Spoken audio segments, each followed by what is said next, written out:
House will come to order. This morning, the pledge will be said by Elise Nelson from University of Denver in Denver, Colorado, intern of Representative Buentello.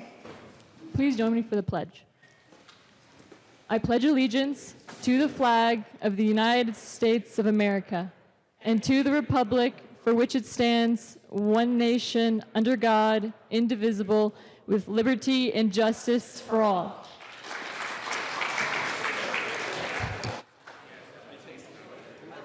Mr. Randall, please call the roll.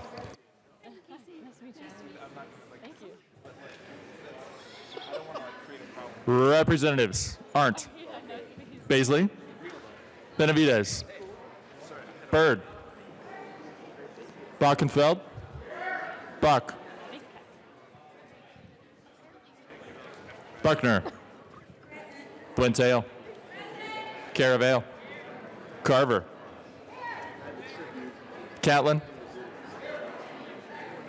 Champion, Coleman, Cutter, Duran, Escar, Exum,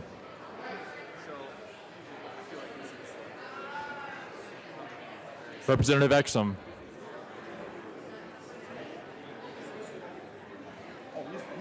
He's coming. He's one late. Exum excused. Representative Exum is present. Froelich. Froelich.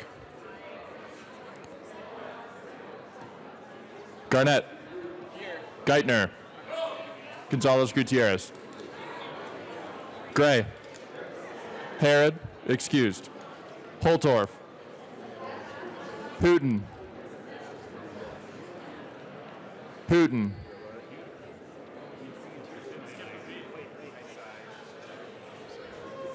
Excused.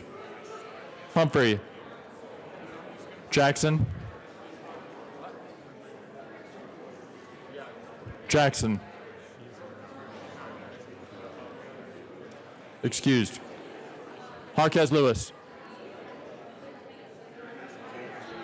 Thank you. Kennedy. Kip. Kraftharp. Landgraf. Larson. Liston. Liston. Lontine. Lontine. McCluskey. McKean. McLaughlin. Melton. Michaelson Janae. Mullica.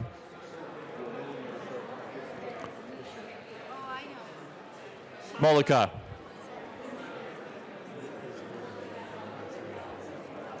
Excused. Neville. Pelton. Ransom. Rich.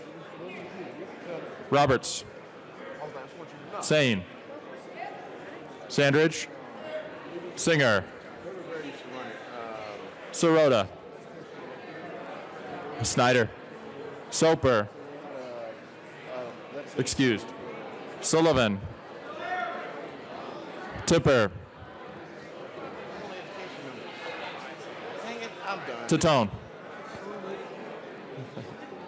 A. Valdez. D. Valdez.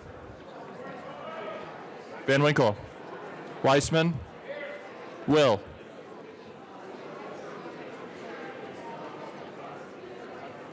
There he is. Williams. Wilson. Woodrow. Young. Madam Speaker. Representative Jackson is present.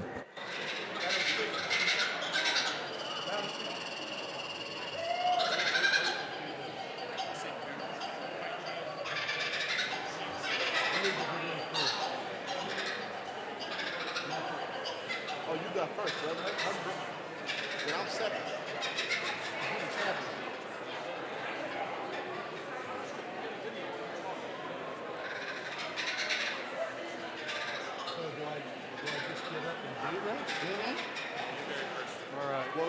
Speaker.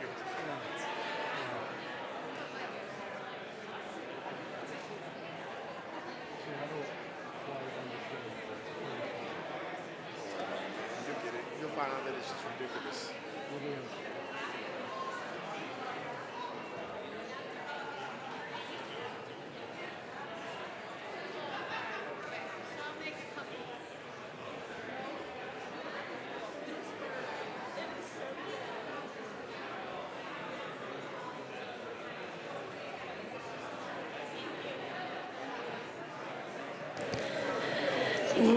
With 61 present, 4 excused, we have a quorum. Representative Champion. Good morning, ladies and gentlemen.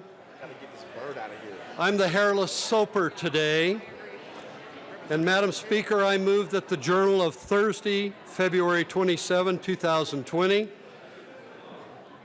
be approved as corrected by the Chief Clerk. I urge a no vote. Oh my God, he's brilliant. That was, honestly, Representative, that's the first time I've heard that at the well. He's asking for a no vote, Representative Melton. What do you think? You all have heard the motion. All those in favor say aye. Aye! All opposed say no. Representative Champion, you just had more support for your motion. No, you had no support for your motion of a no vote. Better than anyone I've ever seen, so the motion passes. Thank Way you, to Madam go. Speaker. Representative Melton, that might be a first. You just urged a yes. Wow. It's a big day here at the legislature. Members, it's very loud, and Representative Coleman has a tribute. Thank you, Madam Speaker. And yes, I do have a tribute, and I ask that it please be read at length. Members, please be quiet while we have a tribute read. State of Colorado, the Senate and House of Representatives convened in the 72nd General Assembly hereby extend sincere commendations in celebration of Denver Zoo Day at the Capitol.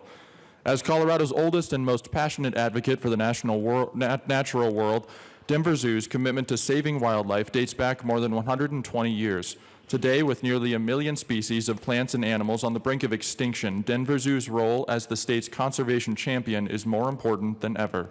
Denver Zoo's impact starts on their beautiful campus in City Park, where they connect nearly 2 million guests with wildlife each year. It extends beyond their gates with outreach programs that inspire and engage our communities through the state. And it even reaches the most remote corners of the globe, where they contribute more than $2.5 million to work with local communities in developing wildlife-saving solutions. The Colorado General Assembly is proud to recognize Denver Zoo's immense impact on the state and celebrate their renewed dedication to protecting and saving wildlife here and around the globe with the launch of their new mission statement, Inspiring Communities to Save Wildlife for Future Generations.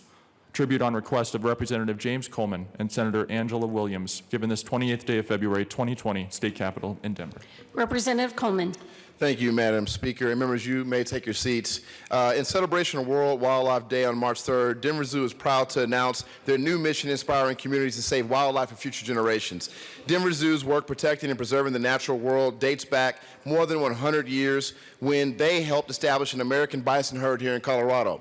And it continues today with a compassion for all animals and a renewed dedication to protecting and saving wildlife from their beautiful 80-acre campus to the most remote corners of the globe. So what's new at the zoo in 2020? Well, it's Representative Gray's favorite Lego and Penguin exhibit.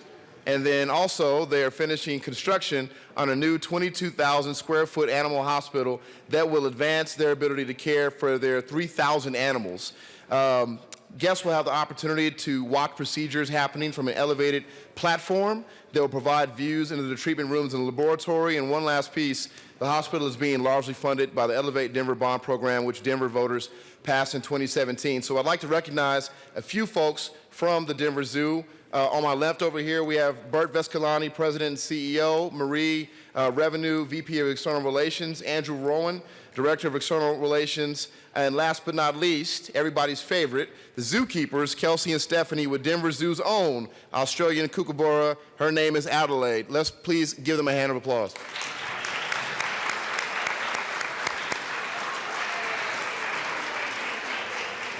Thank you, Denver Zoo, for joining us today. It's really fun to have you at the Capitol. Representative Buentello. Thank you, Madam Speaker. I have a tribute, and I ask that it be read at length. The House of Representatives convened in the 72nd General Assembly hereby extends sincere congratulations to the Pueblo Bulls hockey team. Congratulations to the Pueblo Bulls hockey team on their inaugural season as Junior A Tier 2 hockey club. In their very first season, the Bulls have qualified for the league playoffs. Head coach Chris Willite led the Bulls hockey team to an impressive 20 wins this season. The Pueblo community sincerely appreciates the investment made by owners Jerry and Lori Willite and recognizes the efforts that they are making to build a stronger Pueblo community. The members of the Colorado House of Representatives congratulate the Pueblo Bulls hockey team for this outstanding achievement, for their sportsmanship, their teamwork, and for representing their community with honor and pride. Tribute on request of Representative Bree Buentello, given this 28th day of February 2020, State Capitol in Denver. Representative Buentello. Thank you so much, Madam Speaker, and members of this esteemed body. It is my pleasure today to welcome my hometown hockey team, the Pueblo Bulls, and to congratulate them on such a phenomenal first season. Each and every one of these young men have worked their hearts out. And, you know, frankly, you guys know I have a military family background, but we're all from the Midwest. And in the Midwest, it goes God, Mama, and then hockey.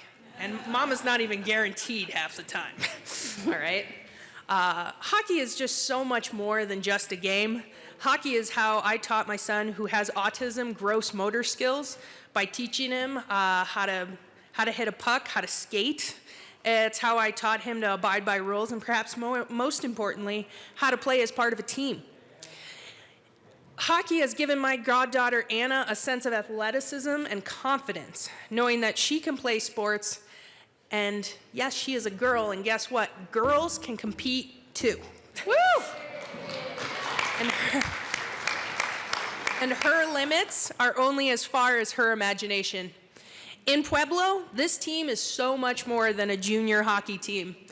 Each and every one of these fine gentlemen, as I said before, have worked their hearts out, and they do more than just play hockey. They do community service projects. They maintain great grades.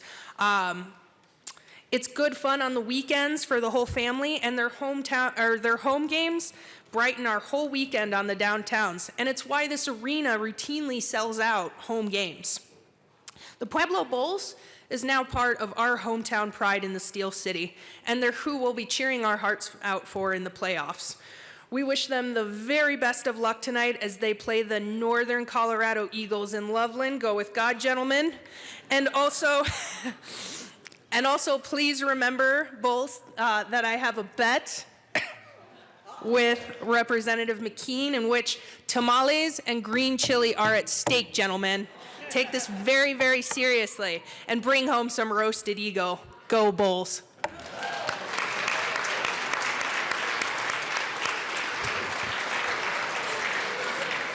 Way to go, Representative Buentello. Representative McKean. Well, thank you very much, Madam Speaker, and I rise in support of this memorial. Oh! Ouch! Fighting words. So I tried to make sure that I got around and let everybody know that I'm from Loveland. And, you know, we just might be the home of the Northern Colorado Eagles. And so we do have a bet. We do have a bet. And now, are these tamales? I mean, they're good tamales, right? They're the best. They're the best. Okay. Representative Buentello. They're the best, just so we can dialogue and Just work saying. clear. Okay. And They I are. I'm just shopping at this point. I just want to make sure. So the tamales are good, and we're talking maybe a little beer. Yes, we are. I wasn't going to say Excellent. that down in the well, but it is Walter's Brewery. Walter's Brewery. Okay. Absolute finest. Representative McKean, if what you're offering is like Valentine's Day candy, you're not. No, actually, I'm just making sure what I get is what I want. So I think we're good. Representative Buentello. Madam Speaker, After the Pueblo Bulls bring home that roasted eagle, I'm going to eat those tamales in front of you and sip my magnificent Walter's Pale Ale beer. And it will be delicious. And then I'm going to put the chili in my freezer so that I can, Good luck. like a good Puebloan. And guys, honestly, this level of hockey is one of the funnest things you will ever go see. If you have a chance to go see any hockey, but honestly, at this level, the Colorado Eagles, they sell out every week. It is the most fun. It is the most family-friendly, let's go watch a hockey game. We could have a couple more fights. That's all I'm asking. I did check to see how many of y'all still have all your teeth. But you know what? Thank you for being here. Appreciate it. Good luck. You're going to need it. Representative Buentello. One last reminder to the Pueblo Bulls. Just remember, good sportsmanship is also winning with grace. And I'm going to be eating the tamales in front of him, so. Representative Van Winkle. Thank you, Madam Speaker. Members, please be seated. It is so terrific to see hockey continue to grow and thrive in our great state. I love playing every week in my, frankly, just a beer league, but I love coming to watch you play. It's terrific to see the sport continue, like I said, to grow and thrive in our state. It is a beautiful sport unlike any other, and thank you for coming to the Capitol today. Fantastic. So any other announcements? Representative Kennedy. And Representative Arndt. Thank you, Madam Speaker. We have a tribute today for the Peace Corps volunteers, and we'd like to ask it to be read at length. The House of Representatives convened in the 72nd General Assembly hereby extends sincere commendations to the returned Peace Corps volunteers of Colorado. The members of the Colorado House of Representatives extends appreciation and gratitude to the Colorado returned Peace Corps volunteers for generously giving their time to the international and Colorado communities as we approach the 59th anniversary of the establishment of the Peace Corps. Colorado is among the states with the most Peace Corps volunteers, with thousands of participants who graduated from Colorado universities. Returned volunteers leverage their experience abroad to connect with and support their local communities here in Colorado. Today, we celebrate the lasting impact that returned volunteers have had on Colorado through service inspired by their unique stories. The Colorado House of Representatives extends thanks to the Colorado Returned Peace Corps volunteers for their decades of service to Colorado and to the international community, and we wish them continued success. Tribute on request of Representative Chris Kennedy, given this 28th day of February 2020, State Capitol in Denver. Representative Kennedy. Thank you, Madam Speaker. Members, feel free to be seated. I feel like a little bit of an imposter being the one to bring this forward today because I don't have any particular personal connection to the Peace Corps. It's simply that I had a, well, now we have, yes.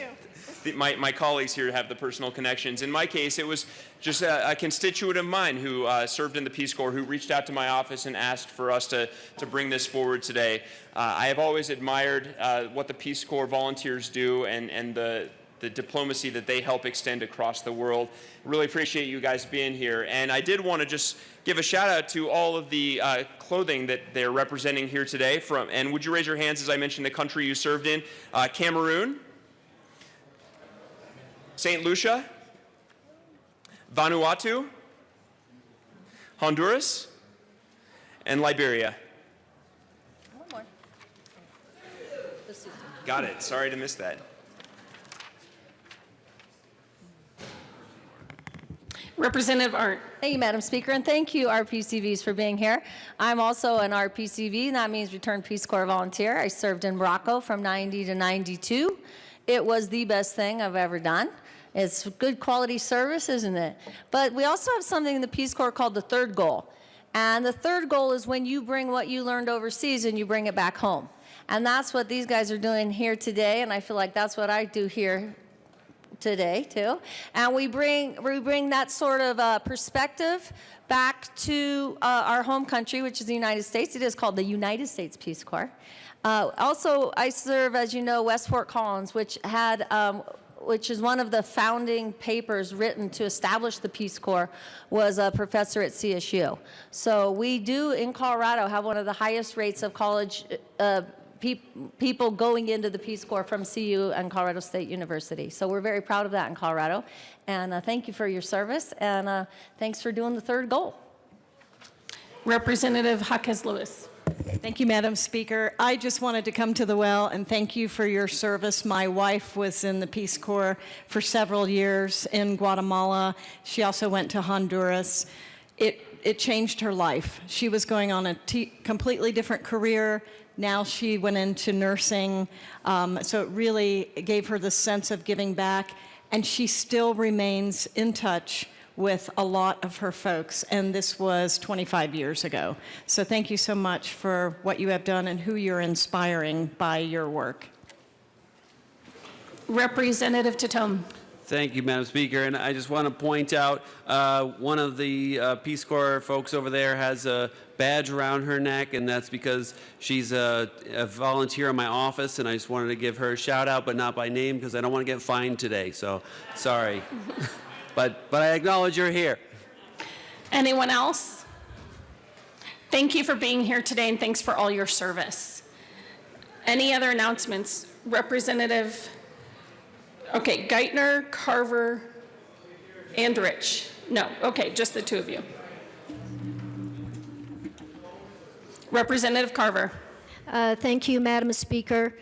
Colleagues, we're thrilled to have with us this morning a number of school board members from El Paso County.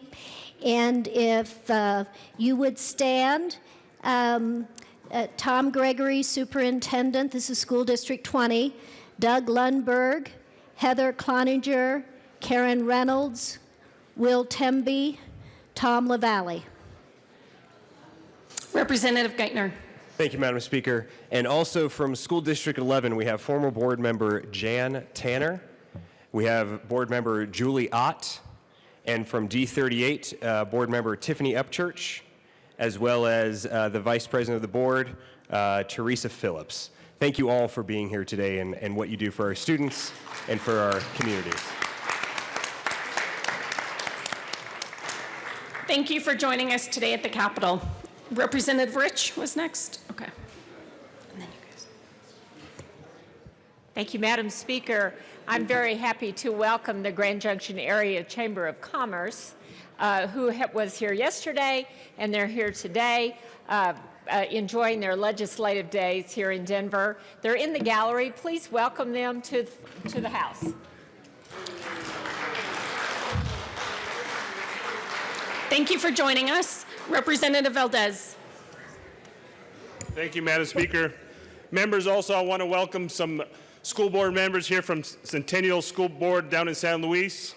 Superintendent Toby Melster, Lori Espinosa, Carlos De Leon, Dwight Mondragon. They're in the back of the house.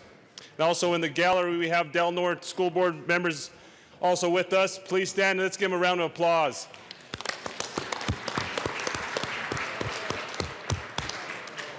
Representative Ransom? No. Okay, guys. Thank you, Madam Speaker. Also, members, today we have the Aerospace and Defense Caucus Lunch at 11:30. You're all welcome. If you have an RSVP, please join us on the 6th floor in the conference room and the Sherman Building. We'll be talking about Colorado's continuing unmanned aircraft systems, the workforce development, and Colorado Air and Spaceport. So please join us at 11:30 in the Sherman Building. We'll see you there. Thank you. Representative Kipp. Good morning, members. You might have heard a lot of introductions to school board members this morning. We actually have our Colorado Association of School Boards at the Capitol today. A lot of our elected officials here are locally elected officials. I encourage you, if you have locally elected school board members, take the time to meet with them. They know what's going on at their local levels in their school districts, and I think they will give you some good insight. Thank you for being here today, Casby. Representative Buck. Thank you, Madam Speaker, and I am honored to have a superintendent from my district as well as a school board member, and please welcome them. They're sitting right over there in the corner. Thank you for coming to your house. Thank you. Representative Buentello. Thank you, Madam Speaker. I just want to introduce and welcome two school board members of mine, Darren Grine from Rocky Ford School Board and Dee Leba from Otero RE1. I am so happy. I don't get a whole lot of visitors from the Arkansas Valley, and I'm just so excited to have both of them here with us this morning. Welcome. Any other announcements or introductions? That brings us to third reading of bills, final passage. Majority Leader Garnett. Thank you, Madam Speaker. I just want to make one quick announcement before we go into third reading about schedule. Members, everyone's been working really hard this week, and it's been a lot of late nights. We have third reading, and then we will do a special orders calendar that I don't think will take that long. I bet you we're out of here pretty soon, and that will conclude our work for the week. So thanks for all of the hard work, and let's keep being respectful of each other as we get through today, and then we'll have some time to rest up over the weekend. All right, then. Third reading of bills, final passage. Mr. Randall, please read the title of House Bill 1127. House Bill 1127 by Representatives McCluskey and McLaughlin. Also, Senators Todd and Sonnenberg concerning extension of the employment after retirement limitations for retirees of the Public Employees Retirement Association employed by a Board of Cooperative Services after retirement. Majority Leader Garnett. Thank you, Madam Speaker. I move for the passage of House Bill 1127 on third reading and final passage. The question before us is the passage of House Bill 1127 on third reading and final passage. Is there any discussion? Seeing none, Mr. Randall, please open the machine, and members, please vote.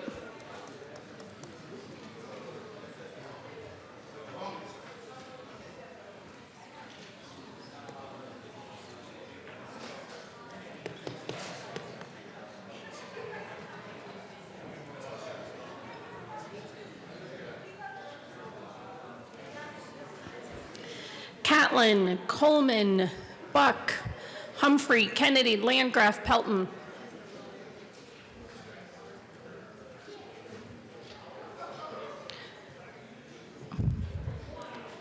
Landgraf.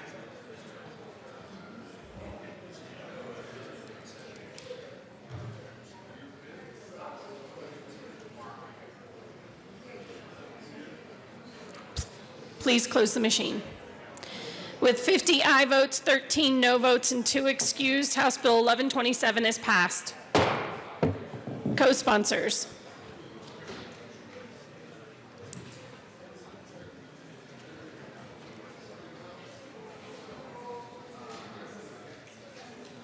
Please close the machine. Mr. Randall, please read the title of House Bill 1137.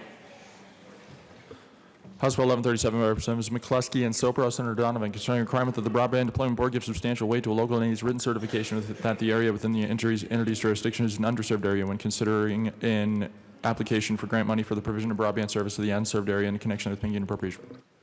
Majority Leader Garnett. Thank you, Madam Speaker. I move for the passage of House Bill 1137 on third reading and final passage. The question before us is the passage of House Bill 1137 on third reading and final passage. Is there any discussion? Seeing none, Mr. Randall, please open the machine, and members, please vote.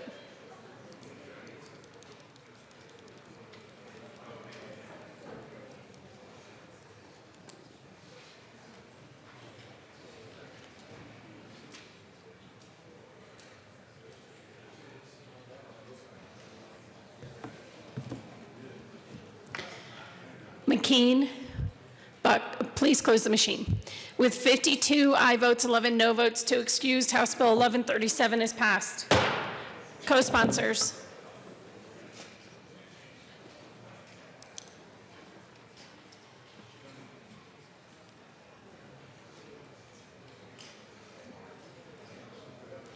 Please close the machine. Mr. Randall, please read the title to House Bill 1039. House Bill 1039 by Representatives Coleman and Baisley, House Senators Zinzinger and Tate, concerning a transparent statewide portal that allows the public to easily search for information relating to state agency rules at no cost. Majority Leader Garnett. Thank you, Madam Speaker. I move for the passage of House Bill 1039 on third reading and final passage. The question before us is passage of House Bill 1039 on third reading and final passage. Is there any discussion? Seeing none, please open the machine and please vote.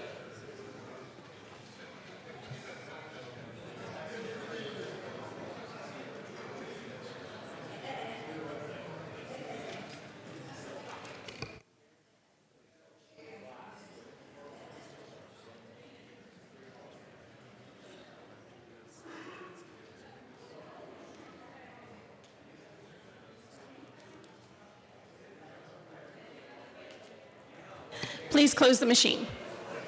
With 63 aye votes, no no votes, and 2 excused, House Bill 1039 is passed.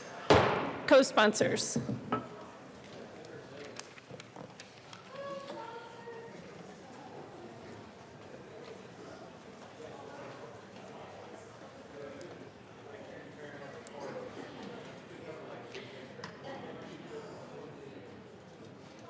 Please close the machine.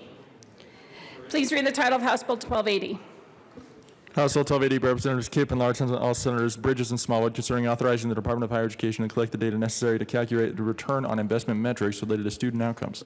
Majority Leader Garnett. Thank you, Madam Speaker. I move for the passage of House Bill 1280 on third reading and final passage. The question before us is the passage of House Bill 1280 on third reading and final passage. Is there any discussion? Seeing none, please open the machine and members please vote.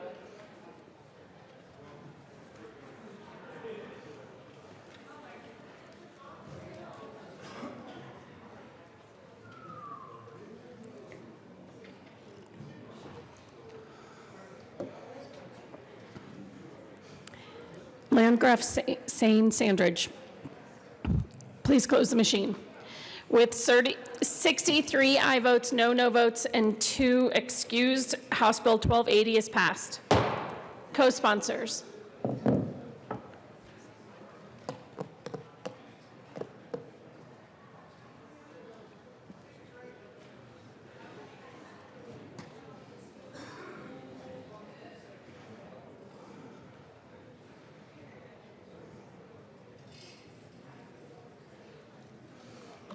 Please close the machine. And please read the title of House Bill 1241. House Bill 1241 by Representatives Benavidez and Kipp, also Senators Rodriguez and Todd, concerning the issuance of a professional license to a person who is legally authorized to work in the United States. Majority Leader Garnett. Thank you, Madam Speaker. I move for the passage of House Bill 1241 on third reading and final passage. The question before us is the passage of House Bill 1241 on third reading and final passage. Is there any discussion? Seeing none, please open the machine and please vote.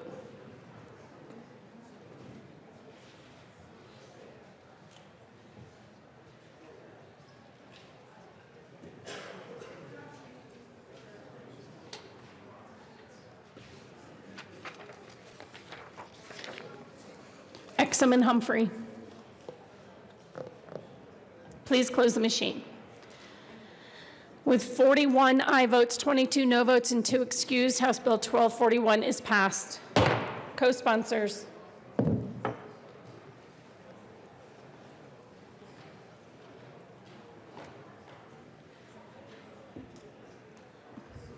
Please close the machine.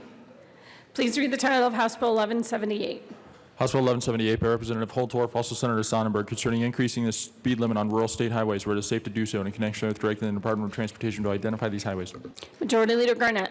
Thank you, Madam Speaker. I move for the passage of House Bill 1178 on third reading and final passage. The question before us is the passage of House Bill 1178 on third reading and final passage. Is there any discussion? Seeing none, Mr. Randall, please open the machine and members please vote.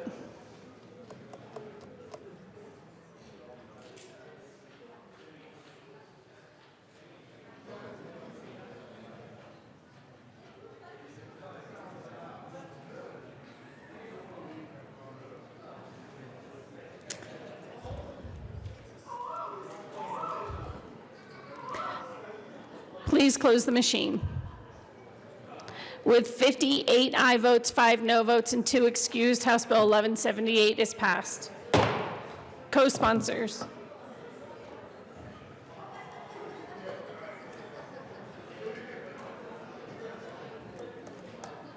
Please close the machine. And please read the title of House Bill 1047.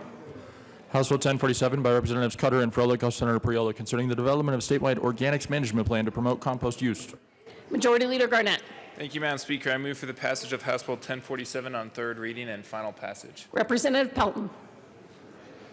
Thank you, Madam Speaker. I would like permission to run a third reading amendment.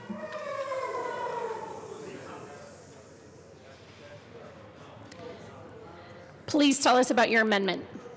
Thank you, Madam Speaker. What this amendment does is it just clarifies that farmers are the original environmentalists and stewards of the land, and that they are very skilled and technical.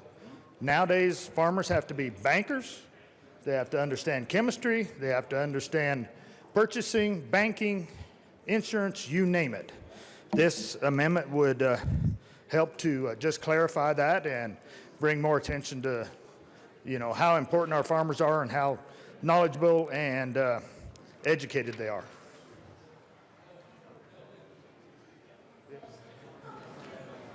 Who's next? Representative Pelton. Do you guys want to go next? Someone raise your hand. Majority Leader Garnett. Thank you, Madam Speaker.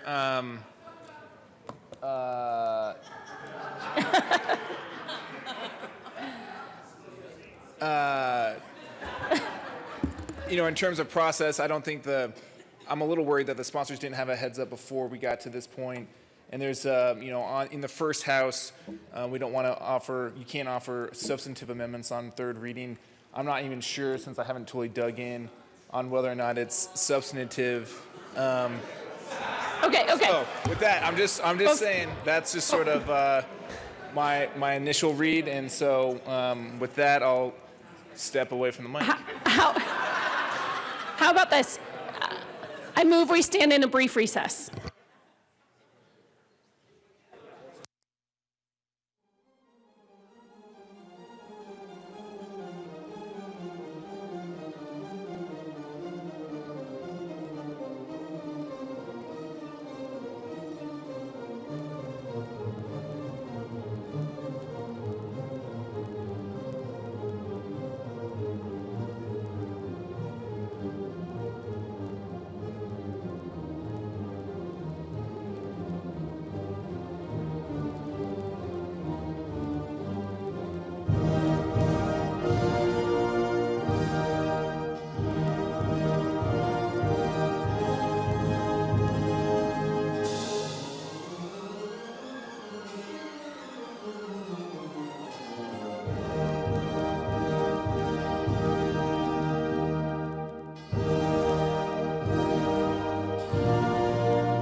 The House will come back to order.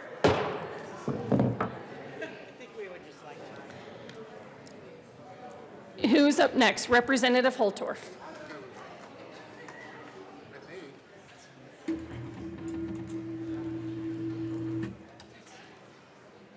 Thank you, Madam Speaker. Esteemed colleagues, thank you for the bipartisan support that I just witnessed in the well. I thank you on behalf of the farmers in my district and all across Colorado, because you are allowing the acknowledgement of the technical nature of farming, and you're allowing this consideration for those people in the country who oftentimes feel forgotten. I will tell you that this will send a loud and clear signal to rural Colorado that you are not forgotten in this House chamber, and we are remembering the farmers who work hard every day in our state. So I thank you very much, and I support this amendment and hope I can encourage other members on this esteemed floor to support the amendment. So were one of the sponsors going to say anything? Representative Melton. Thank you, Madam Speaker. And members, I ask that we not grant permission at this time. This is not a technical amendment. A technical amendment is when something is misnumbered, there's a problem in the punctuation, something is misspelled.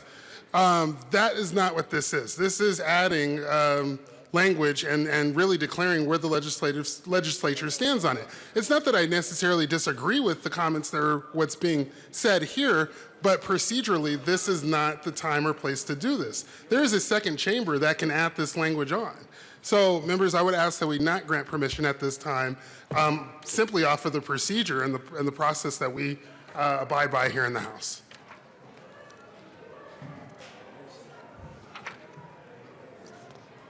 Representative Singer. Thank you, Madam Speaker.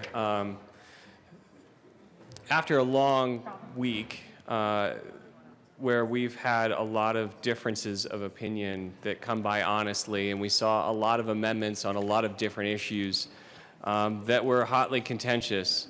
And I understand that sometimes the bill sponsors didn't get a heads up on those because those were contentious issues.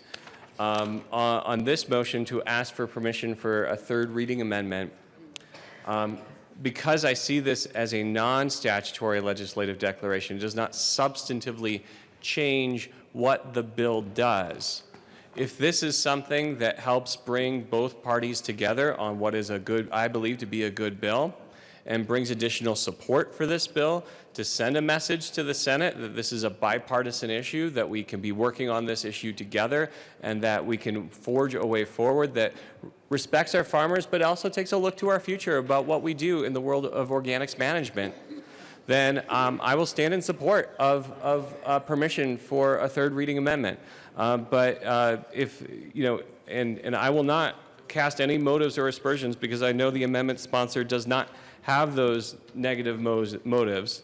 But what would be helpful for me to hear is that if this is something that brings people in more support of this bill and will lend additional weight to provide the momentum we need to send this bill to the Senate in a positive way moving forward, that actually will speed up the process for this bill and maybe help us get to, well, the nitty-gritty issues on a few other things, then I'll stand in strong support of this motion to allow for permission for a third reading amendment on a non-statutory legislative declaration.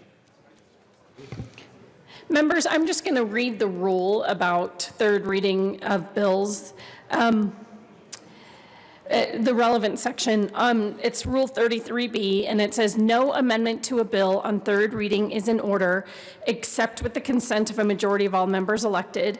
A substitute amendment to a third reading amendment is never in order. B.5. Except during the last 3 days of a legislative session, only an amendment to a bill on third reading that is not substantial is in order.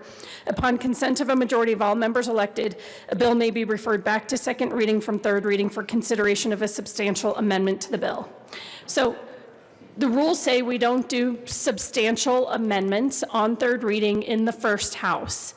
I think it is a question of debate whether this is a substantial amendment or not.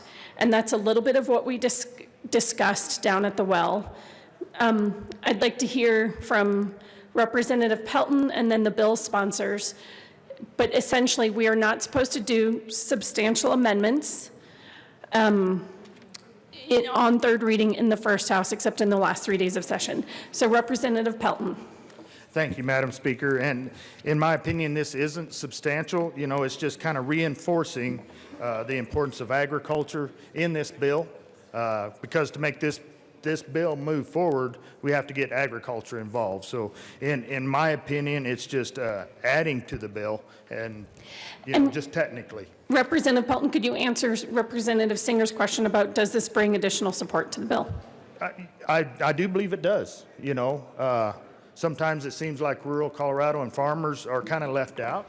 And I think just adding this technical language kind of supporting farming, I think it does bring more people to the table to be in support. Okay, Representative Liston. Thank you, Madam Speaker. Members, as you know, I'm serious, I am a part-time farmer. I have a farm down in Texas. And as I read through this bill, it was brought up that does it bring us closer to support of the bill? And as a part-time farmer, I can tell you it does for me. If there's anybody who knows about environmentalism and thrift and saving, it is our good farmers, the people who are out there cultivating the land. And if you look just on the first page of the bill, you know, they talk about carbon storage means respect to the agricultural sector, the capacity of agricultural lands and forests, etc.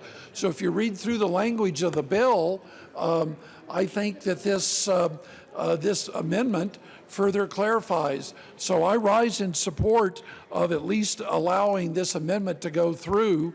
And I say this in all seriousness as one who has had farming in my family for over 100 years down in the great state of Texas.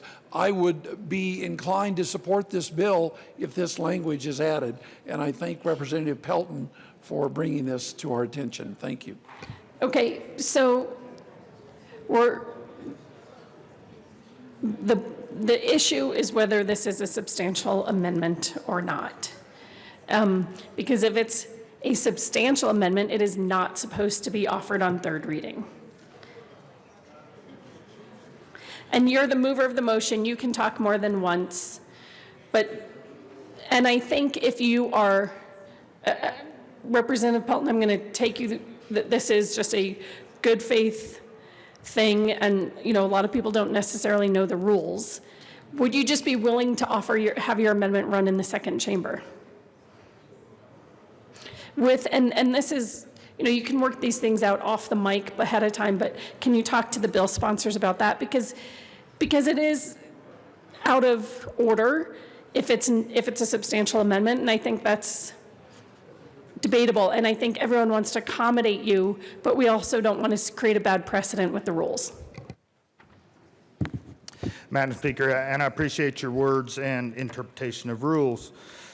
There's a lot of words here on this amendment, but in my mind, it's technical, and so if you get to the technicality, there's not much here. So I would appreciate a vote to see if there's permission, but I also understand interpretation of rule. The House will be in a brief recess.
The House will come back to order.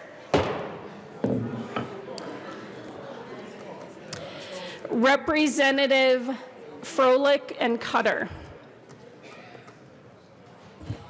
Thank you, Madam Speaker. So we absolutely wholeheartedly support the intent and the spirit of this amendment, but we have concerns about the process. So we are asking for a no vote with the promise that we will continue to work with Representative Pelton and make sure this gets introduced in the Senate. Representative Froelich.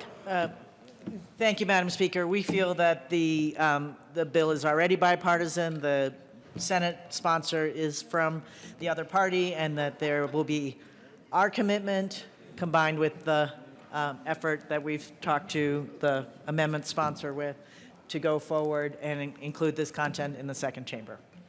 But we ask Representative for a vote Pelton. on the permission. Thank you, Madam Speaker, and thank you, sponsors of the bill. Of course, I would like to have a yes vote for permission. We have a little difference of opinion here, so I would ask for a yes. All right, so the question before us is permission to offer a third reading amendment to House Bill 1047. Any further discussion? Mr. Randall, please open the machine and members please vote.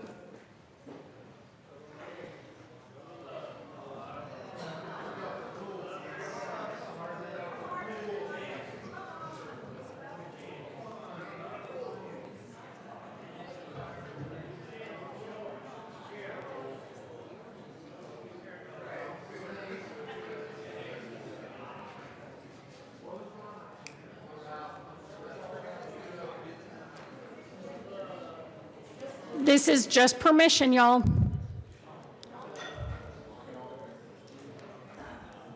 Please close the machine. With 29 aye votes, 34 no votes, and 2 excused, House Bill 1040, the permission to offer a third reading amendment on House Bill 1047 is lost. That brings us back to the bill. The question before us is the passage of House Bill 1047 on third reading and final passage. Any further discussion? Seeing none, Mr. Randall, please open the machine and members please vote.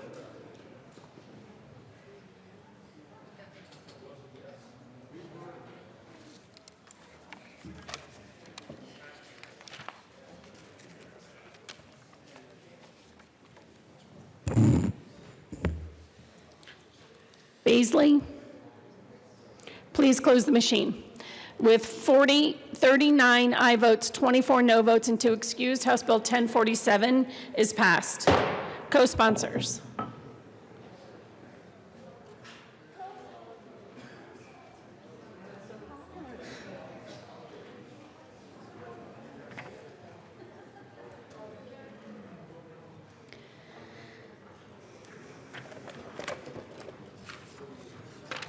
Please close the machine. Mr. Randall, please read the title of House Bill 1081.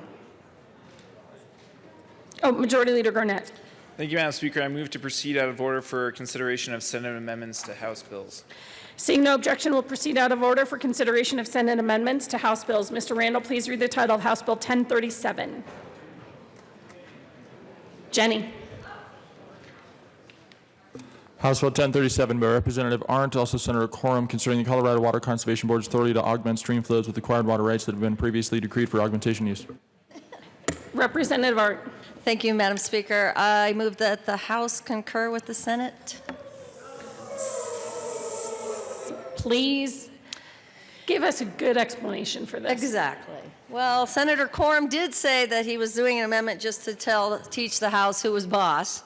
And that was in committee, he said that, so that's kind of a throwdown. But actually, the amendment was just to clarify who pays for any stream or improvements due to the bill. So I urge a yes vote. Is there any further discussion? The question before us is the motion to concur with Senate amendments to House Bill 1037. Mr. Randall, please open the machine and members please vote. Nina.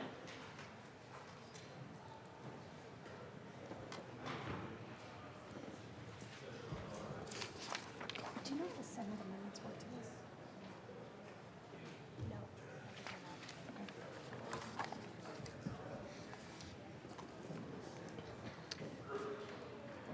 Please close the machine.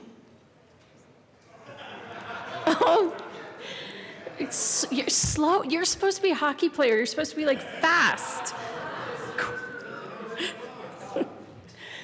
With 62, oh, please close the machine. Oh, we closed it. 62 aye votes and 1 lonely no vote. And 2 excused. The motion to concur with Senate amendments to House Bill 1037 is passed.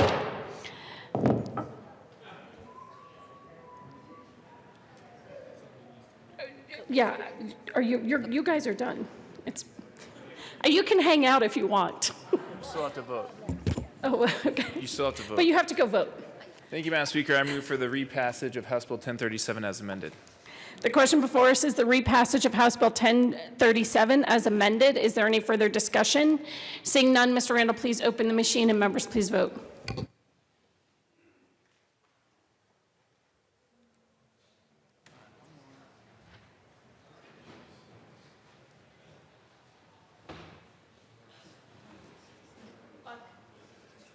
Buck, please close the machine. With 63 aye votes, no votes, and 2 excused, House Bill 1037 is repassed as amended. Co-sponsors.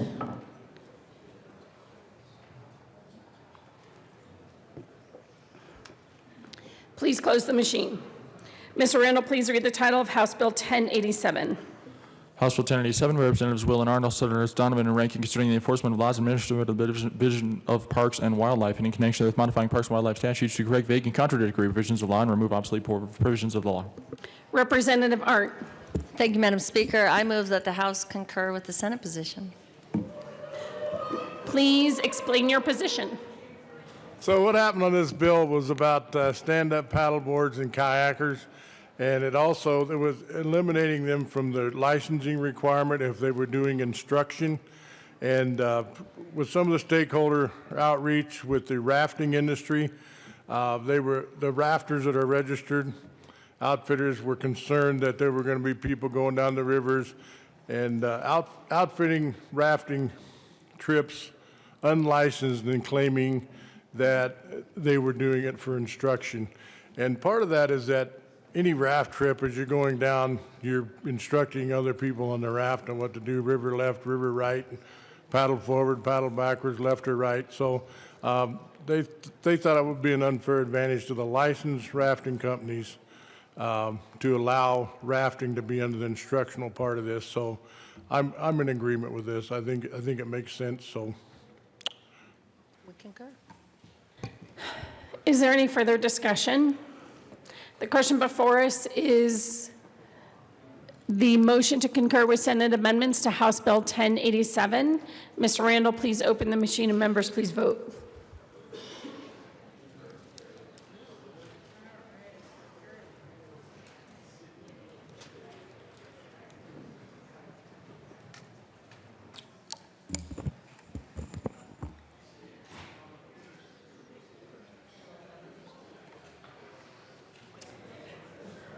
Please close the machine. With 59 aye votes, 4 no votes, and 2 excused, motion to concur with Senate amendments to House Bill 1087 is passed. Majority Leader Garnett. Thank you, Madam Speaker. I move for the passage of House Bill 1087, repassage of 1087 as amended. The question before us is the repassage of House Bill 1087 as amended. Any further discussion? Seeing none, Mr. Randall, please open the machine, and members, please vote.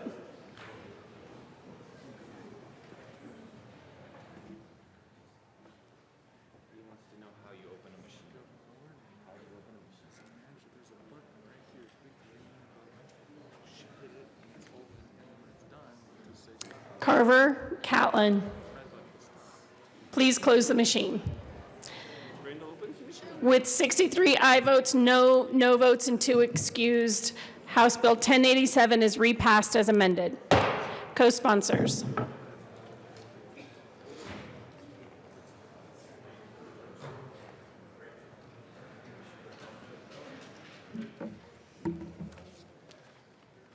Please close the machine. Mr. Randall, please read reports of committees of reference. Committee on Appropriations. After Chair, the Mayor, the Committee following House Bill 1008 be amended as follows. Now submitted before the committee hold favor recommendation. House Bill 1116 be before the committee hold favor recommendation. House Bill 1102 be amended as follows. Now submitted before the committee hold favor recommendation. House Bill 1120 be amended as follows. Now submitted before the committee hold favor recommendation. House Bill 1177 be before the committee hold favor recommendation. House Bill 1196 be before the committee hold favor recommendation. House Bill 1209 be amended as follows. Now submitted before the committee hold favor recommendation. Committee on Education. After Chair, the Mayor, the Committee following Senate Bill 6 be before the committee hold favor recommendation. Senate Bill 81 be before the committee hold favor recommendation. Senate Bill 123 be amended as follows. Now submitted before the committee hold favor recommendation. Committee on Energy and Environment. After Chair, the Mayor, the Committee following House Bill 1225 be amended as follows. Now submitted before the committee hold favor recommendation. House Bill 1191 be amended as follows. Now submitted before the Committee on Appropriations favor recommendation. Committee on Finance. After Chair, the Mayor, the Committee following House Bill 1143 be amended as follows. Now submitted before the Committee on Appropriations favor recommendation. House Bill 1216 be referred to the Committee on Appropriations. House Bill 1183 be for the Committee on Appropriations. House Bill 1194 be amended as follows. Now submitted before the Committee on Appropriations recommendation. Committee on Judiciary. After Chair, the Mayor, the Committee House Bill 1096 be postponed indefinitely. House Bill 1123 be postponed indefinitely. House Bill 1234 be for the Committee hold favor recommendation. Senate Bill 64 be for the Committee hold favor recommendation. Committee on State Veterans and Military Affairs. After Chair, the Mayor, the Committee House Bill 1294 be for the Committee hold favor recommendation. Committee on Education. After Chair, the Mayor, the Committee House Bill 1301 be for the Committee hold favor recommendation. Committee on State Veterans and Military Affairs. After Chair, the Mayor, the Committee following Senate Bill 39 be amended as follows. Now submitted before the Committee hold favor recommendation. Senate Bill 79 be for the Committee hold favor recommendation. Majority Leader Gurnett. Thank you, Madam Speaker and members. I'm about to move a special orders calendar. The short list will be printed up here so that you can follow along, and Representative Kennedy will be talking to sponsors as their bills come up in order. I move the following bills be made special orders on February 28th at 10:08 a.m. House Bill 1173, Senate Bill 82, Senate Bill 91, Senate Bill 61, House Bill 1266, Senate Bill 25, House Bill 1102, House Bill 1116, House Bill 1120, House Bill 1177, and House Bill 1209. Seeing no objection, those bills will be made special orders at 10:08 a.m. Representative Weissman.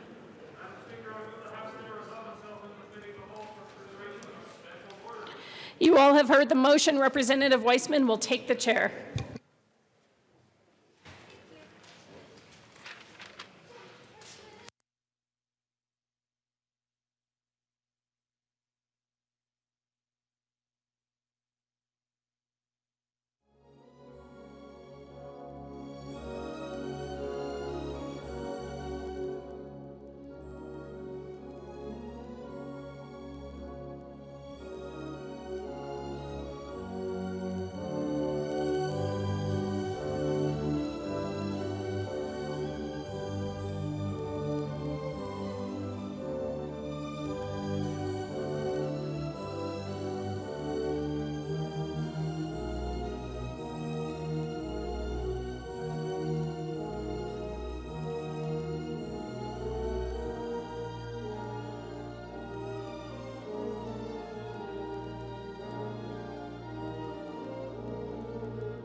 The committee will come to order. With your unanimous consent, bills will be read by title unless there's a request to read a bill at length. Committee amendments will not be read as they're printed in the bill folders, also available online. Floor amendments will be shown on the screen and available on iPads as well. Bills will lay over on motion of the Majority Leader or Assistant Majority Leader, and the coat rule will evanesce like so much frost in the warm sun of a spring morning. Mr. Majority Leader. Thank you, Mr. Chair. I move to proceed out of order for immediate consideration of Senate Bill 61. Seeing no objection, we will proceed out of order. Mr. Randall, please read the title of Senate Bill 61. Senate Bill 61 by Senator Foote, also Representative Becker, concerning a requirement to yield to a bicycle in a bicycle lane. Madam Speaker. Thank you, Mr. Chair. I move Senate Bill 61. There is no committee report. To the bill. Thank you, Mr. Chair. I move Amendment L006. This is at the request of a member from the Judiciary Committee who, for consistency in language, wanted to change the word bicycle to bicyclist, and I ask for an aye vote.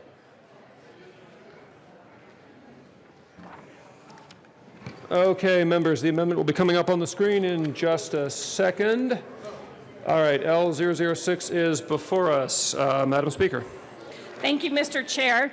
I ask for an aye vote. It's just a simple language change, changing bicycle to bicyclist. Is there further discussion on Amendment 006? Seeing none, the question is the passage of Amendment 006 to Senate Bill 61. All those in favor, please say aye. Aye. Any opposed, say no. Ayes have it. The amendment is adopted. Madam Speaker, to the bill. Thank you, Mr. Chair. I ask for an aye vote on Senate Bill 61.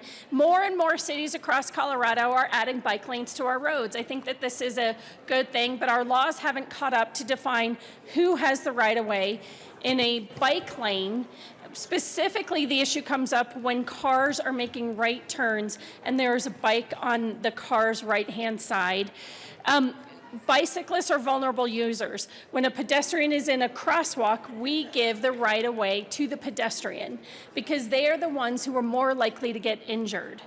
These are bicyclists or other authorized users, potentially like a scooter, that is in a bike lane. And we just want the law to be clear across Colorado that bicyclists in bike lanes have the right-of-way.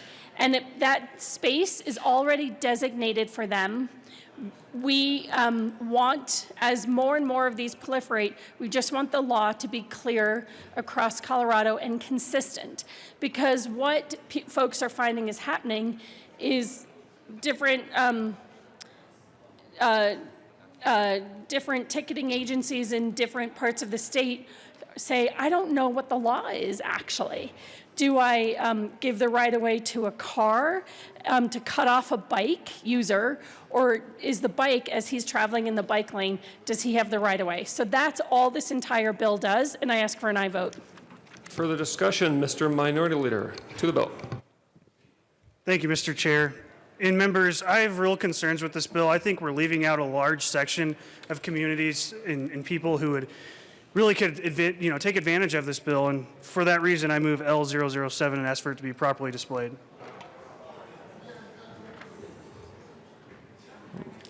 Okay, 007 is before us. Mr. Minority Leader, to the amendment. Thank you, Mr. Chair. And members, we're talking about bicyclists and bicycle lanes, but we're leaving out the folks that want to use pogo sticks. And we shouldn't be leaving out the Pogo Stickist and the Pogo Stick Association. They should be able to take advantage of these lanes as well. And so I would urge a yes vote for this amendment. Representative Singer. Thank you, Mr. Chair. I'm wondering if I appreciate Amendment L007, but I do think that maybe this is more appropriate for a third reading technical amendment. Happy Friday after a long week, members. Rep. Luntine. Thank you, members. As the person who introduced Minority Leader Neville to the pogo stick, I'm so glad he's taking safety so seriously, and maybe we should consider supporting this amendment. Is there further discussion on 007? Madam Speaker. Thank you, Mr. Chair. While it's a very friendly amendment, I'm very pro pogo stick. My community's for all sorts of alternative modes of transportation. At this point, because the rest of the law around pogo sticks is not fully developed, I think we should introduce a wholly separate bill, so I ask for a no vote on this amendment. Is there further discussion on 007? Seeing none, the question is the passage of 007. Any in favor, please say aye. Aye. All those opposed say no. 007 is lost. We are back to the bill. Is there further discussion on Senate Bill 61? Representative Rich. Thank you, Mr. Chair. I think I understand what question I'm about to ask, but someone has asked for clarification that if a cyclist or other authorized user is legally in the bike lane and is hit by a car, it is the car's fault. Madam Speaker. Thank you, Representative Rich. That's exactly the point of the bill. If a bicycle is in a bike lane legally, and if a car hits the bike in the bike lane, then the car is at fault. And it really is just trying to give protection in the same way that we give to pedestrians in pedestrian rights of ways, that protection. It seems obvious, but that's exactly the intent of the bill. Okay, Rep. Wilson was next. Thank you, Mr. Chair. And Madam Speaker, you just touched on the concern I have about this. It's a four-way stop. There's a bicycle lane. I stop in my lane, start to pull forward. Bicyclist ignores the stop sign. Am I still at fault? Because the biggest problem that I see is that we're looking at a bill here that's going to enforce more regulation, but the regulations that we currently have on bicycles are being ignored in my community. Madam Speaker. Thank you, Mr. Chair. Thank you, Representative Wilson, for the question. This law does not absolve bicyclists from ignoring other rules of the road. So if they violate any rule of the road, not stopping at a stop sign, et cetera, then they are going to be liable. I don't even know, do we have comparative fault? I don't really know how that works, but no, it doesn't mean that in any instance such as that they are absolved of responsibility if they violate the law, because this is about being lawfully in the lane. So they do not get to just fly through a stop sign. This does not give them that permission at all. Okay, Rep. Carver. Thank you, Mr. Chair. I was a no vote in committee, and here's why. The way I read the bill, and I understand there's disagreement on the language, but first of all, this seems to set an absolute rule of liability and to override, or at least it is not clear from the bill, the other standard rules on when you yield. Because this bill, by its terms, applies not just bike lanes that are on the side of the road, but as they extend into the intersection. So the way I read the bill, the rule in the bill overrides all other traffic rules. And respectfully, I think it also imposes strict liability by its terms. And so I think one of the problems that I had was that it wasn't clear. Madam Speaker mentioned a standard tort rule on comparative negligence or comparative liability. Well, in the committee, last clear chance to avoid the collision. There's all of these standard legal doctrines that come into play as in determining who's at fault. I read this bill as overriding all of those standard rules of liability. And I understand there's different views on that, but that's why I'm a no on the bill. Madam Speaker. Thank you, Representative Carver. I always respect your opinion, but I respectfully disagree. This is not strict liability. All the standard rules of the road still apply.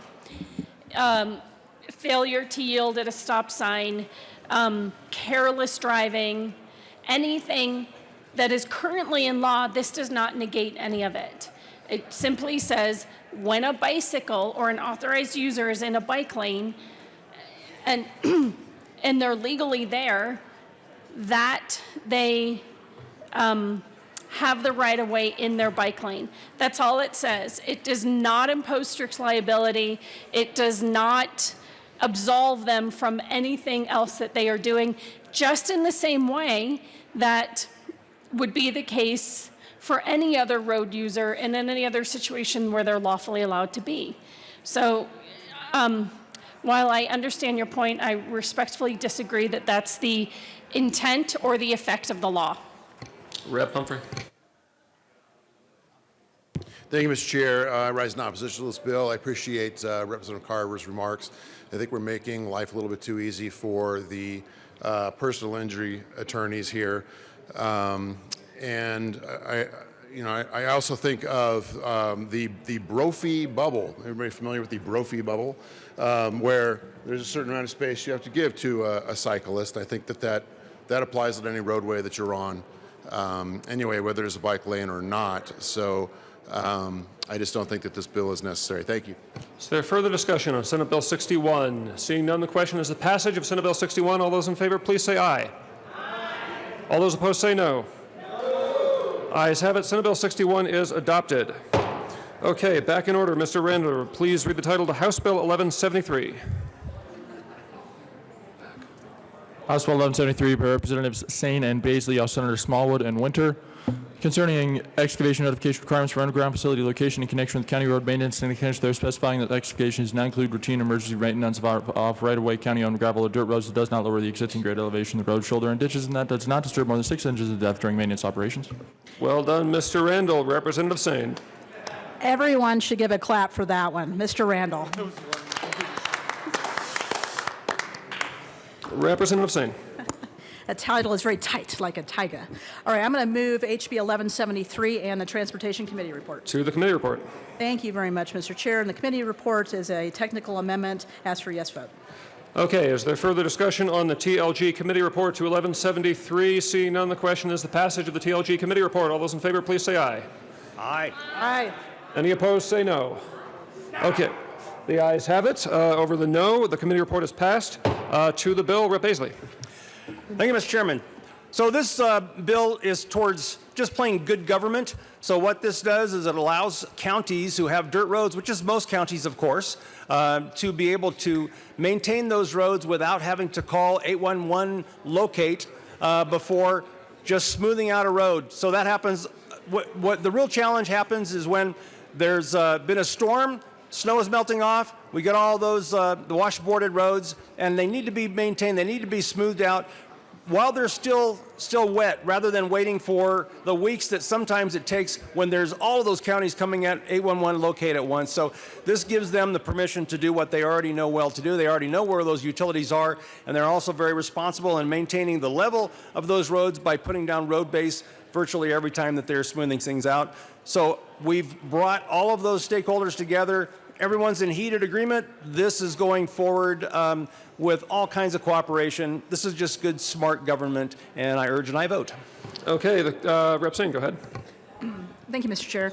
And members, I was a sponsor on this bill when it passed the House 2 years ago with then Representative Winter. And the 811 program was one of the most professional and robust in the nation.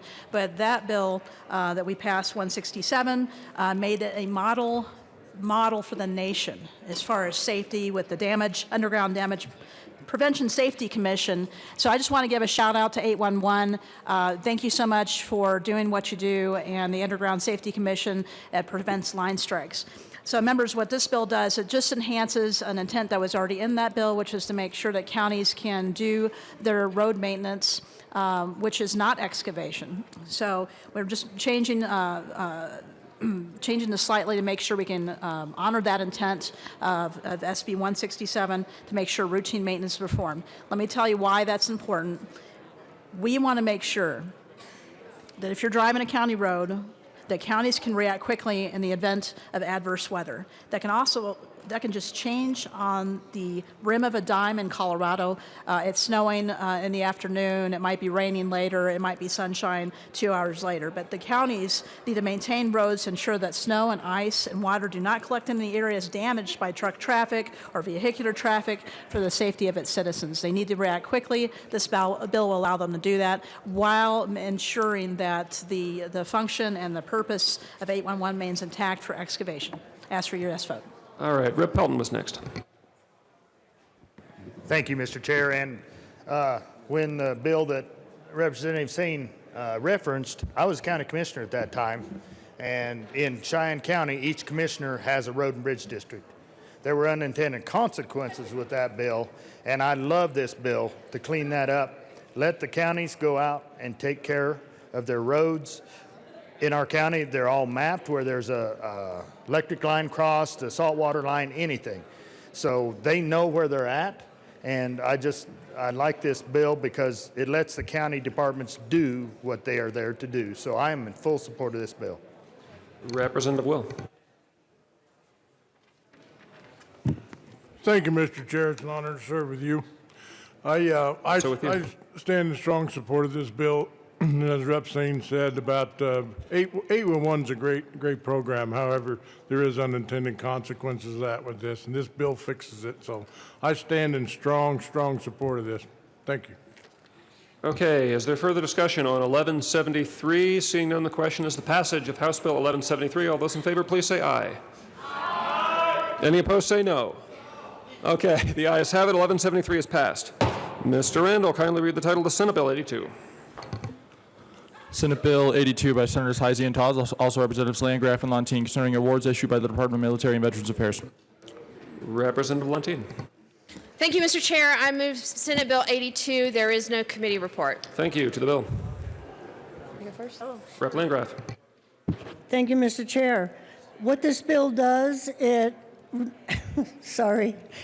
makes needed changes to some of the state military awards, removes outdated awards, and it adds a new award, which my co-sponsor is going to tell you about. Representative Lontine. Thank you, Mr. Chair, and thank you, Representative Landgraf. Could someone please display? So I just wanted to show you a picture. That is the new award. So we're putting in a new award. It is the Colorado Legion of Merit Medal, and not only will it be awarded to, obviously, members of the National Guard, but also to civilian employees and our state military partners, which are for Colorado, Slovenia, and Jordan. And we're really excited to be able to have this new award. I ask for an aye vote. Okay, and thank you, members. Just to be clear, no amendment is being offered. What we have here is a visual of something that's already in the bill, so we are to the bill. Is there further discussion on Senate Bill 82? Rep. Landgraf. Just briefly, the bill amends 3 current awards, and it repeals 4 others, and adds this one. That's it. Okay, thank you. Is there further discussion on Senate Bill 82? Seeing none, the question is the passage of Senate Bill 82. All those in favor, please say aye. Aye. Any opposed, say no. Okay, the ayes have it. Senate Bill 82 is adopted. Mr. Randall, please read the title to Senate Bill 91. Senate Bill 91 by Senators Zenzinger and Sonnenberg, also Representatives Exum and Holtorf, concerning increasing the minimum pay for state military forces called into service by the governor. Representative Exum. Thank you, Mr. Chair. Honored to serve with you, sir. And also with you. I move Senate Bill 20091. Okay, to the bill. Thank you. This bill passed out of committee 11-0. It's a bill to increase minimum daily pay received by a member of the National Guard called into emergency service by the governor. The bill increases the state expenditure whenever the governor uses this authority to call the National Guard into emergency service. There's no physical note. The money comes from the emergency state fund. Representative Holtorf. Thank you, Mr. Chairman. It pleases me to be here with my colleague, Representative Exum, in a bipartisan spirit to bring forth a bill that will allow the lowest-ranking soldiers to be compensated for performing state active duty. So anytime we can support our troops, anytime we can support our Colorado National Guard, we want to step forth and do that. So here we are with this bill. I urge an aye vote. Okay, is there further discussion on Senate Bill 91? Seeing none, the question is the passage of Senate Bill 91. All those in favor, please say aye. Aye. Any opposed, say no. The ayes have it. Senate Bill 91 is adopted. Mr. Randall, please read the title to House Bill 1266. House Bill 1266 by Representative Mullica, concerning the modification of the requirements for the sale of fireworks for transport by the purchaser pursuant to an exporter of a fireworks license. Representative Mullica. Thank you, Mr. Chair. I move House Bill 1266 and the Transportation and Local Government Committee report. To the committee report. Thank you, Mr. Chair. We did offer an amendment in committee to close a loophole and require that you show an out-of-state driver's license and an out-of-state business license to purchase some of these products at these fireworks shops. And I would ask for a yes vote on the committee report. Okay, the question is the TLG committee report. Is there further discussion? Seeing none, all those in favor of the committee report, please say aye. Aye. Any opposed, say no. All right, the aye has it. The committee report is adopted. To the bill, Representative Malika. Thank you, Mr. Chair. House Bill 1266, members, was an issue brought to me by my constituents. We have a loophole here in Colorado that you could actually purchase illegal fireworks that are illegal in Colorado so long as that you were showing an out-of-state driver's license and an out-of-state state registration. We wanted to close that loophole. It was an issue that I heard when I was on city council that a lot of my neighbors were upset that some of these were being lit off in their neighborhoods, and so we're just trying to make sure that we're keeping these out of our communities, but still allowing legitimate businesses to potentially transfer these to other states and sell them in states where they are legal. Okay, Rep. McKean. Thank you, Mr. Chair. So I have a question for the bill sponsor. So how is it that we can ask as Colorado for employees in the state of Wyoming or any other state? I mean, it's okay. I understand. There are questions all over, and it's a big deal. So how is it that the state of Colorado can ask employees in another state to perform this kind of verification? Because where do we sell fireworks that are, let's just say, where do most of our fireworks that upset people come from? Rep. Malika.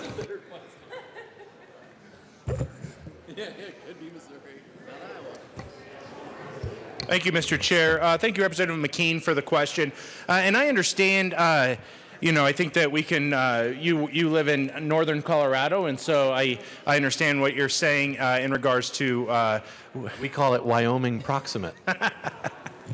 And I think that that's important as well, that, we can't necessarily control what Wyoming does or what products Wyoming or other states sell, but we can control what we do here in Colorado, and we can control what's legal and what's not legal here in Colorado. Right now there is this loophole that you can go into a back of a room at the fireworks shop, not a fireworks stand, it's mostly these brick and mortar stores, and show that out-of-state driver's license and registration and buy fireworks that are not legal here in Colorado. It is a loophole that I want to solve. We don't want to The goal is not to put anyone out of business by any means. We want them to still be able to operate and do legitimate business, and that's what this bill does. We're just trying to keep the products out of our neighborhoods. Okay, the question is House Bill 1266. Is there further discussion on House Bill 1266? Seeing none, all those in favor of House Bill 1266, please say aye. Aye. Any opposed, say no. No. The ayes have it. House Bill 1266 is adopted. Mr. Randall, please read the title to Senate Bill 25. Senate Bill 25 by Senators Garcia, also Representatives Buentello and Escar, concerning authorization of the Board of Directors of the Conservancy District to participate in certain projects within the district, and in connection with authorizing a board to consider such participation occurring expenses of the district. Representative Escar. Thank you, Mr. Chair. We move Senate Bill 25 and ask for a yes vote. Thank you. To the bill. Rep. Buentello. Thank you, Mr. Chair. This is odd with the podium being so far down. Welcome, welcome. In case you guys didn't know, I'm the world's tallest Latina. Anyway, at either rate, I move, we moved Senate Bill 25. This is if I could dare say, a straightforward bill. Really what we're looking to do is allow counties to spend their own money in order to make their projects beautiful. So we should vote yes. Support them. Rep. Escar. Thank you, Mr. Chair. This bill is simply giving conservation districts the ability to use their own funds for part of beautification as well. We have an amazing group that's working on some stuff in Pueblo that really could use the help to be able to use their own funds to make what they're doing even more beautiful, because Pueblo isn't beautiful enough. We ask for yes vote. Is there further discussion on Senate Bill 25? Seeing none, the question is the passage of Senate Bill 25. All those in favor, please say aye. Aye. Any opposed, say no. No. Ayes have it. Senate Bill 25 is passed. Okay, Representative Coleman. Thank you, Mr. Chair. I move to lay over House Bill 11021 dated Monday, March 2nd. Okay, seeing no objection, House Bill 1102 will lay over as requested. Mr. Randall, please read the title to House Bill 1116. House Bill 1116 by Representatives Escar and Sullivan, all Senators Todd and Gardner, concerning an extension of the Procurement Technical Assistance Center program. Representative Escar. Thank you, Mr. Chair. We move House Bill 1116. Okay, to the bill.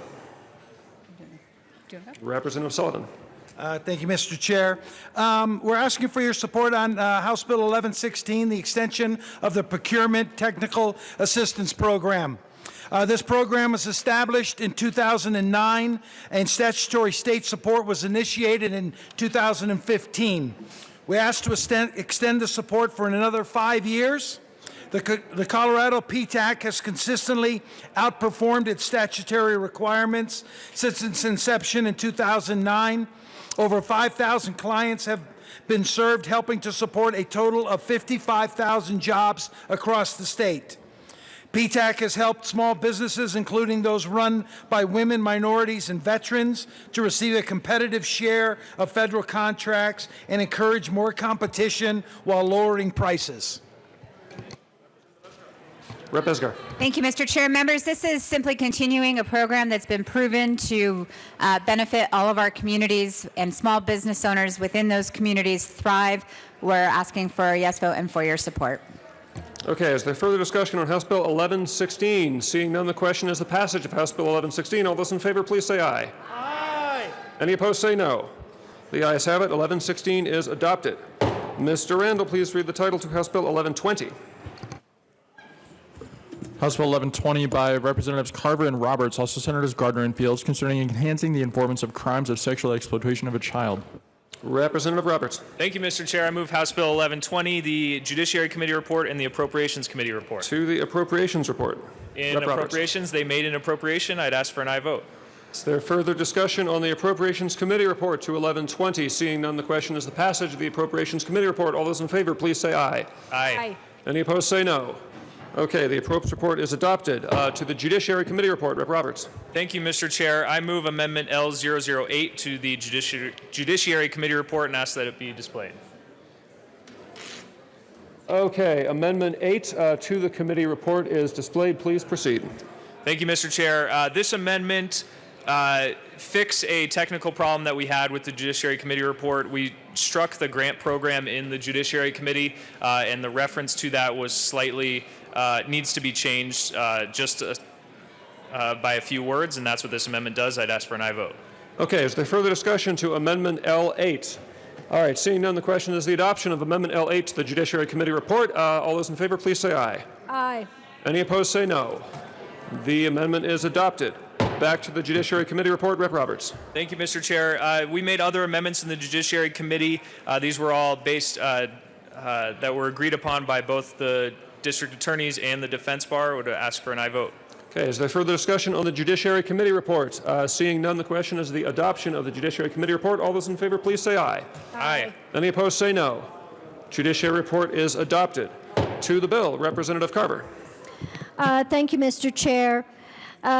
Members, what this bill does is it updates the current criminal statutes we have on the books for sexual exploitation of a child, those under age 18, to take into account how technology, particularly the viewing, posting, sharing is being done over the internet. In addition, it increases the criminal penalties for the sexual exploitation for children under age 12 and in other aggravating circumstances.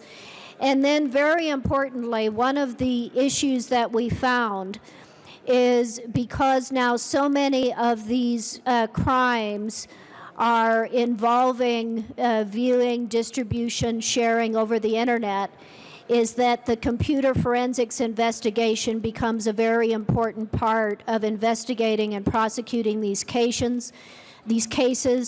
We have a significant deficiency in these resources, and this provides some additional money for that.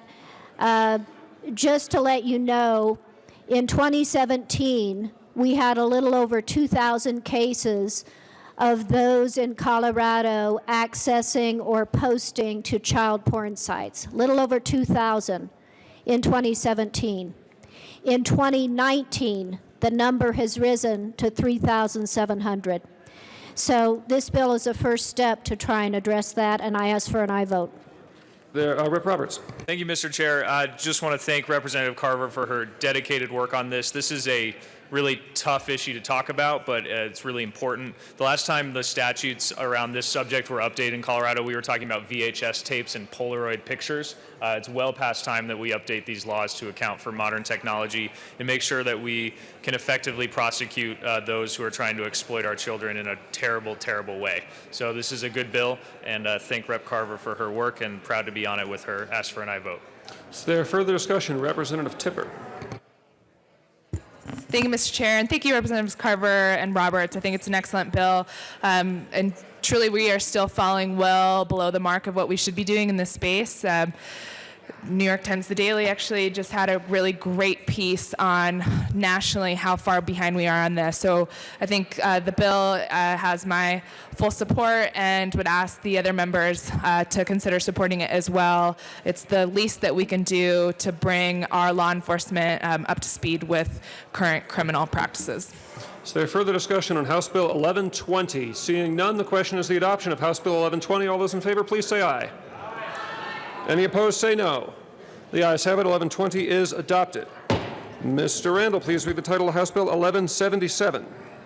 House Bill 1177 by Representative Arndt, also Senator Tate, concerning modifications to the enterprise zone statutes in order to address certain defects and anachronisms. I didn't run this. Representative Arndt.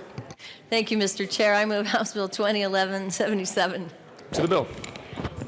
Thank you. This is a statutory revision committee bill, and we're just make several adjustments to the statutes related to the enterprise zone program. It removes the obsolete provisions for contributions, and it moves certain cross-references that are incorrectly placed in the section of the statute, and the bill removes an incorrect cross-reference in the section of the statute for the new enterprise zone employees. It has no appropriation, although it did pass the appropriation committee narrowly, and I urge an aye vote. Is there further discussion on House Bill 1177? Seeing none, the question is the adoption of House Bill 1177. All those in favor, please say aye. Aye. Any opposed, say no. The ayes have it. 1177 is adopted. Mr. Randall, please read the title of House Bill 1209. House Bill 1209 by Representatives Cutter and Mullicaw, Senator Janal, concerning the continuation of Nurse Physician Advisory Task Force for Colorado Healthcare and in connection therewith implementing the recommendations contained in the 2019 Census Report of the Department of Regulatory Agencies. Representative Mullica. Thank you, Mr. Chair. I move House Bill 1209 and the Public Health Committee report. And do I move the Appropriations Committee report right now? Yes, please do. As well as the Appropriations Committee report. Okay, to the Appropriations Committee report. Representative Mullica. Thank you, Mr. Chair.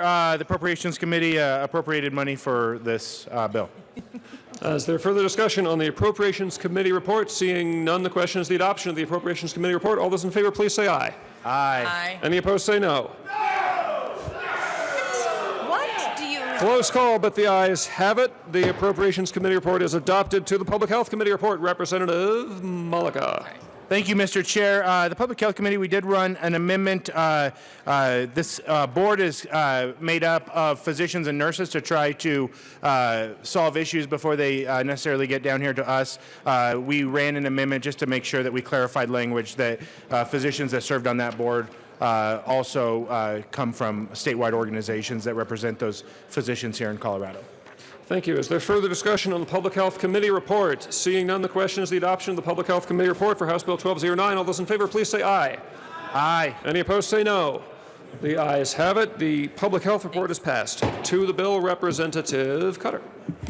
Thank you, Mr. Chair. This bill implements the recommendations of the Department of Regulatory Agency's Sunset Review and report on the Nurse Physician Advisory Task Force for Colorado Healthcare.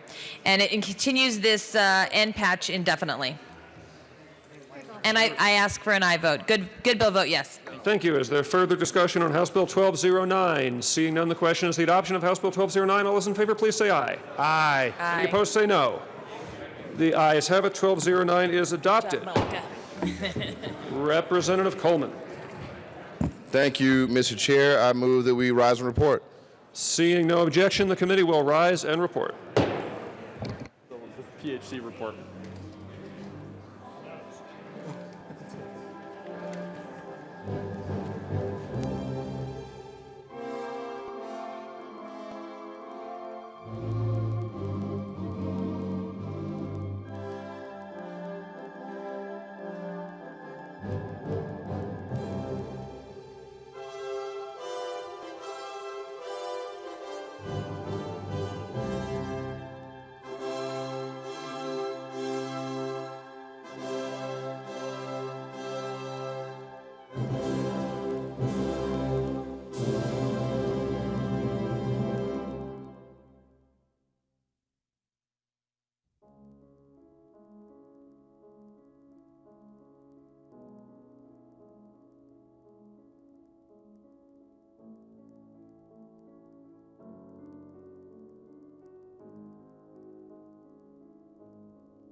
The House will come back to order.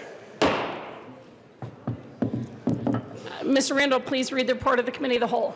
Madam Speaker, your committee whole begs leave to report that has had on the consideration of those bills being spoken of those recommendations there on House Bill 1116, House Bill 1120 is amended, House Bill 1173 is amended, House Bill 1177, House Bill 1209 is amended, House Bill 1266 is amended, passed or placed kind of third reading final passage, Senate Bill 25, Senate Bill 61 is amended, Senate Bill 82, Senate Bill 91 passed or vice placed kind of third reading final passage, House Bill 1102 is laid over until March 2nd, 2020, retaining its place on the calendar.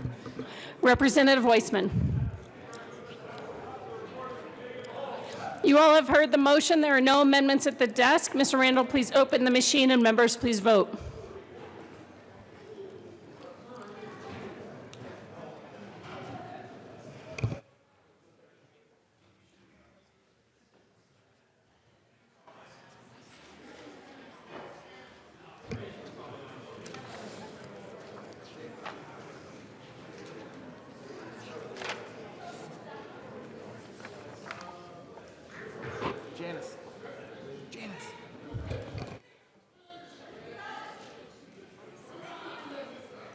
Please close the machine.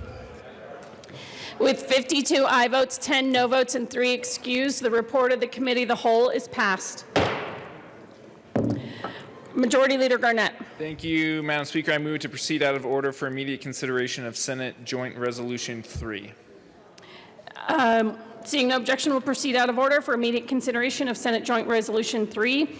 Representative Roberts. Mr. Randall, please read the title. Senate Joint Resolution 3 by Senator Donovan, also Representative Roberts, concerning approval of water project revolving fund eligibility list administered by the Colorado Water Resources and Power Development Authority. Representative Roberts. Thank you, Madam Speaker. I move that the House adopt Senate Joint Resolution 003. Please proceed. Thank you, Madam Speaker. This is a resolution that comes every year, members. This comes prior to the water projects eligibility bill that I will be bringing in a few weeks. For all of these water projects that will be in that water projects bill, in order for them to be eligible for funding, they first need to be included on this resolution. We can talk certainly a lot more about those projects when that bill comes, but in order to do that bill, we first have to pass this resolution. So I would ask for an aye vote. Representative Gray. Thank you, Madam Speaker. Members, I come down as I do every year on this resolution to say, take a look at it and read it. This is a program by which we fund infrastructure that's really expensive in areas that can't afford it in the state, which is something that certainly in our committee in transportation and local government, but also in a lot of committees, we talk about the challenges of it. Like water infrastructure and wastewater infrastructure is really expensive. This is a program through the authority that is really effective, and it allows us to build crucial public health and public infrastructure in areas including your district, and it's a really readable resolution. But just know that, like, in this resolution, there are specific projects that are listed out that are included within your districts right now. It's a great program, and I would take a moment, I know we're going to approve it, but I would take a moment to look at it, because this is one of the best programs we have as far as getting really expensive infrastructure in places that might not be able to afford it on their own. I obviously encourage an aye vote, but I also encourage you to take a look at, to spend some time and take a look at the list. Thank you. Representative McKean. Thank you, Madam Speaker. I'll be much shorter. Well,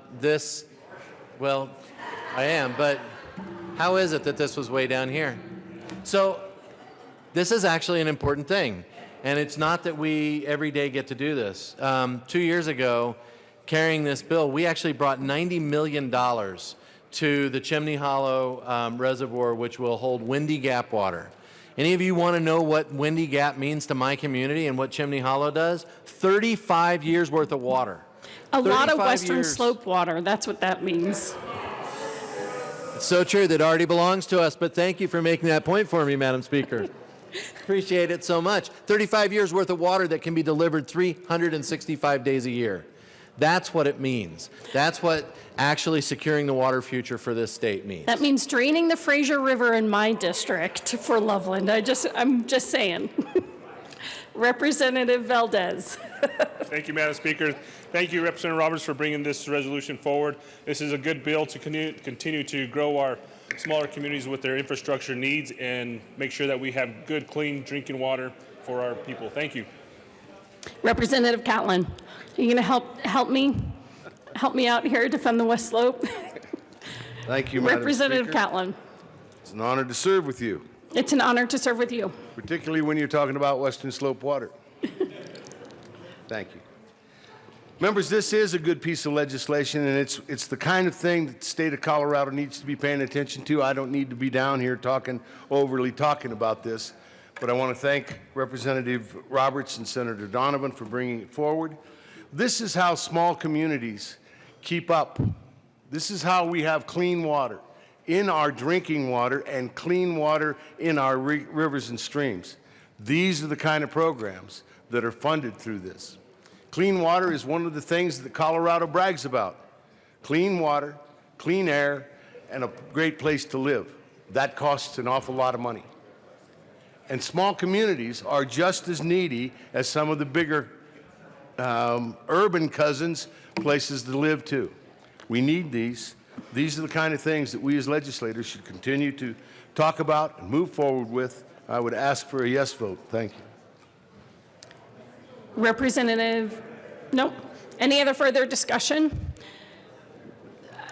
The question before us is the passage of Senate Joint Resolution 003. All those in favor say aye. Aye. All opposed, no. Senate Joint Resolution 003 is passed. Mr. Randall, please open the machine for co-sponsors.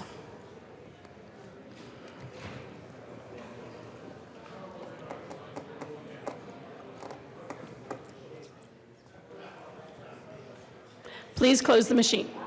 Oh, sorry, what is going on? Okay. All right. Majority Leader Garnett. Or we're at announcements and introductions? Okay, announcements and introductions.